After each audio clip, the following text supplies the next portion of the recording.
Hi అండి. ఈరోజు నేనైతే శారీకి ఎలాగ కలర్స్ అయితే మిక్స్ చేసుకుంటున్నానో చూపిస్తాను. సో ట్రేసింగ్ అదంతా నేనే సెల్ఫ్గా చేశానండి. డిజైన్ కూడా నేనే చేశాను సెల్ఫ్గా.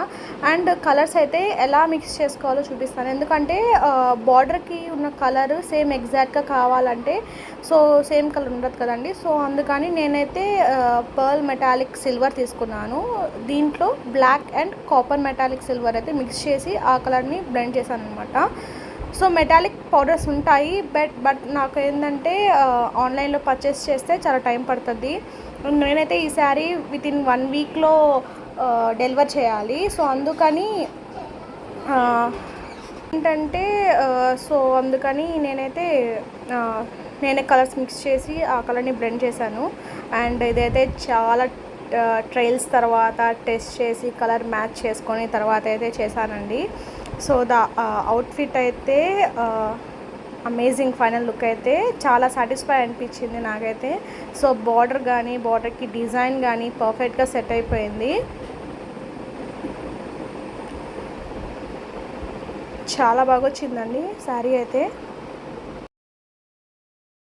హాయ్ అండి. ఈరోజు నేనైతే శారీకి ఎలాగ కలర్స్ అయితే మిక్స్ చేసుకుంటున్నానో చూపిస్తాను. సో ట్రేసింగ్ అదంతా నేనే సెల్ఫ్గా చేశానండి. డిజైన్ కూడా నేనే చేశాను సెల్ఫ్గా. అండ్ కలర్స్ అయితే ఎలా మిక్స్ చేసుకోవాలో చూపిస్తాను. ఎందుకంటే బార్డర్కి ఉన్న కలర్ సేమ్ ఎగ్జాక్ట్గా కావాలంటే సో సేమ్ కలర్ ఉండదు కదండి. సో అందుకని నేనైతే పర్ల్ మెటాలిక్ సిల్వర్ తీసుకున్నాను. దీంట్లో black and copper metallic silver అయితే మిక్స్ చేసి ఆ కలర్ని బ్లెండ్ చేశాను అనమాట. సో మెటాలిక్ పౌడర్స్ ఉంటాయి, బట్ నాకు ఏంటంటే ఆన్లైన్లో పర్చేస్ చేస్తే చాలా టైం పడుతుంది. నేనైతే ఈ శారీ వితిన్ 1 వీక్లో డెలివర్ చేయాలి. సో అందుకని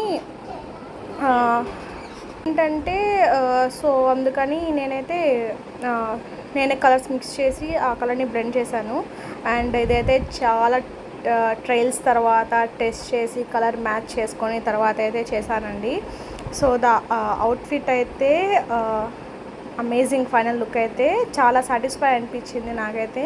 సో బార్డర్కి డిజైన్ కానీ పర్ఫెక్ట్గా సెట్ అయిపోయింది. చాలా బాగా వచ్చిందండి శారీ అయితే.